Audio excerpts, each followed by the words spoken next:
Hi, I'm BryCox with BryCoxWORKSHOPS.com, and I want to talk a little bit about engaging your client. So I notice this particularly when I'm speaking and I'm doing any kind of a longer workshop where we actually will shoot some models and break out into groups. I talk about everything we're going to do, we break into groups, and I notice that photographers still miss this one quite a bit, no matter how much I talk about it. I'll even notice it when I'm out shooting on location. Maybe it's a particularly popular place and there's other photographers around. I notice they're all doing the same thing, and it's a really bad habit. And so, okay, let's talk about it. What you want to be doing, let's talk about what they're going to be doing second. What you want to be doing is engaging the client, eyes on them, talking to them, making conversation to them. The equipment you're using is secondary to all of that.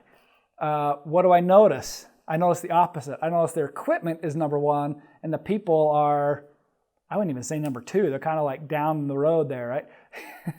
So, all right, my favorite camera I'm actually using for video production today, but here's just another camera out of my bag. Notice all of my cameras have gaffer tape over the logos, right? It's one of the first things I start with. Anytime I buy a new camera, gaffer tape all the logos off, because I don't really care if people know if I shoot Canon or Nikon or whatever brand, right? None of that has nearly as much. I mean, yeah, that gear is nice, but gear is not as important as your ability to engage the people. And what I don't want is them to subconsciously be reading this logo or consciously be reading it, because here's where their attention is, right here. And I'm looking at them, and if they're constantly reading Nikon, what kind of Nikon is that? Is that better than my Nikon? Is Nikon better than Canon? Tell me about this. I don't want to have that kind of a conversation. It doesn't matter. It's like saying to maybe like a famous musician, hey man, that was an awesome song you wrote. And you're like, thanks.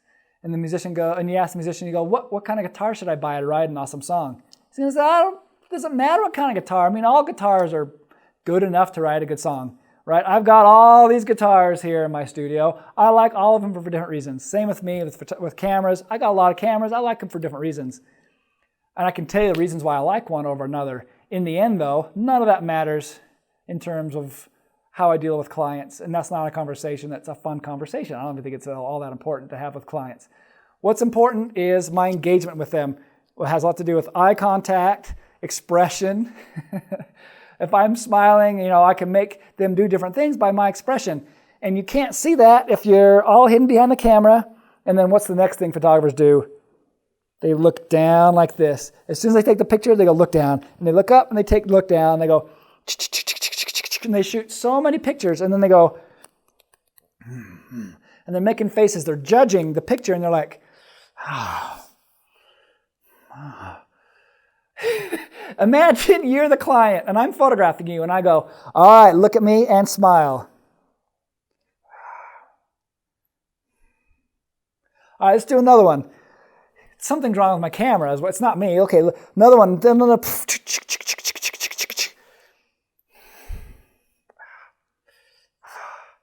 Right? How does that work? You're like, this shoot's not going very good.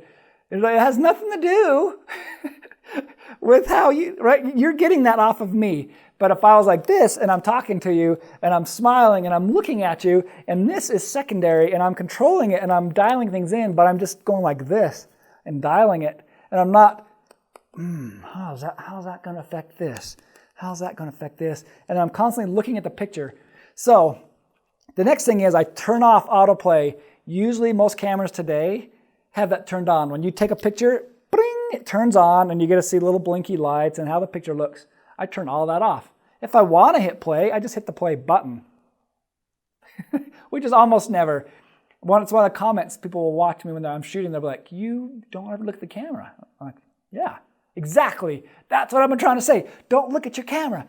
And I break up into groups. I give people a model. I say, shoot these guys. And what do? Immediately they're shoot, look, shoot, look, shoot, look. And they're hoping for the model to give them an expression. And I'm like, guys, engage the model. Talk to the model. Do everything we talked about in terms of engagement and posing and get her moving and make something happen and quit looking at your camera. So there's a few reasons we need to look at our camera, and I talk about that in my lighting course, right, in terms of setting our manual settings. But it's not about checking pictures, it's about checking some data. So we check that, and then at that point, we don't keep looking at our camera until we change our lighting, and then we check data and we don't look at our camera. And we shoot our camera on manual, right? And if any of that is confusing, or if you want more information on any of this, or how to really engage clients and how to light people just right and how to have a full shoot, check out on my lighting course. I have 4 full shoots that I do, 2 in the studio, 2 on location, and you hear everything, me talking to the client, me lighting the client, and you see the images unretouched pop up too. And that's on my website, BryCox, BryCox Workshops.com. And if you have any questions for me or want to check out any of my full courses, go to my website, BryCoxWORKSHOPS.com. All right, until next time, America.